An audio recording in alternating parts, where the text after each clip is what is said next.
Guretzat fikzioa oso tresna potentea da errealitatea ulertzeko.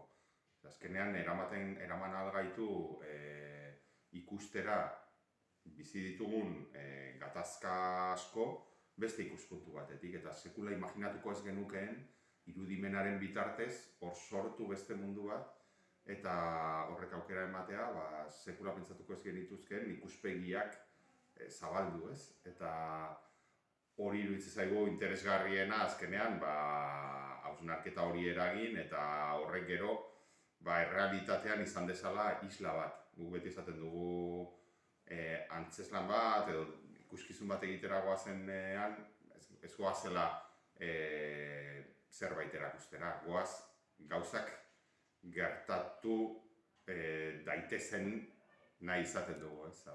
Gertatu dadila zeo zer. Eta hori da gure